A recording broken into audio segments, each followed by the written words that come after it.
Village computer এডুকেশনে আপনাদেরকে স্বাগত। আজকে আমরা দেখব কিছু টিপস অ্যান্ড ট্রিক্স। দেখুন, আমরা প্রথমে দেখছি যে এটাকে ডিসপ্লেতে যে ডেস্কটপের উপরে যে আইকনগুলো আছে, এই আইকনগুলো রাইট ক্লিক করি। রাইট ক্লিক করার পর ভিউ করি। ভিউ করে যদি আমরা শো ডেস্কটপ আইকন করে এটা যদি ক্লিক করে দিই, দেখুন একটা আইকন আর দেখা যাচ্ছে না। আপনি একটা আইকনও দেখতে পারবেন না, শুধু দেখুন ডিসপ্লে যে ব্যাকগ্রাউন্ড ওয়ালপেপারটা সেটাই আমরা দেখতে পাচ্ছি। আর যদি আবার ফিরে পেতে চাই কি করব, দেখুন রাইট ক্লিক করব।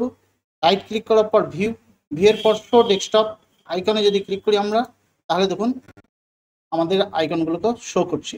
এটা গেল প্রথম টিপস। তাহলে আমরা কোনো ডেস্কটপের আইকনকে সব সরিয়ে দিতে পারি এবং সরিয়ে নিয়ে আসতে পারি। এরপর দেখুন এখানে রাইট ক্লিক করলাম। রাইট ক্লিক করার পর ভিউয়ের পর যদি লার্জ আইকন করি, আমার ডেস্কটপে যে আইকনগুলো ছিল সেগুলো দেখুন অনেক বড় হয়ে গেছে এবং পুরো ডেস্কটপটাকে ধরে হাজির। এবার যদি ছোট করতে চাই, রাইট ক্লিক করব। রাইট ক্লিক করার পরে ভিউ যাব, মিডিয়াম আইকন যদি করি মিডিয়াম থাকবে, এবং যদি আরও ছোট করতে চাই এখানে যাব স্মল আইকন, তাহলে স্মল আইকন হয়ে যাবে। সাধারণত আমরা রাইট ক্লিক করে ভিউ যে মিডিয়াম আইকন করা থাকে।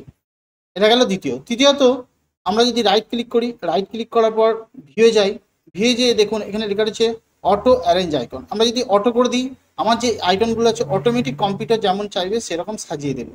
আমরা যদি রাইট ক্লিক করি, ভিউয়ে যাই, ভিউয়ে যাওয়ার পর অটো অ্যারেঞ্জগুলোকে বন্ধ করে দিই, তাহলে কম্পিউটার নিজে আর সাজাতে পারবে না। আমি যে কোনোকে যেখানে খুশি দেখুন আইকনটাকে আমি নিয়ে আসতে পারবো। এইভাবে আমরা ডেস্কটপটাকে সুন্দরভাবে সাজিয়ে গুছিয়ে রাখতে পারি। যদি ভিডিওটা ভালো লাগে অবশ্যই লাইক করবেন, কমেন্ট করবেন, শেয়ার করবেন। চ্যানেলে নতুন হলে অবশ্যই চ্যানেলটি সাবস্ক্রাইব করবেন। ভিডিওটা দেখার জন্য আপনাকে অনেক অনেক ধন্যবাদ।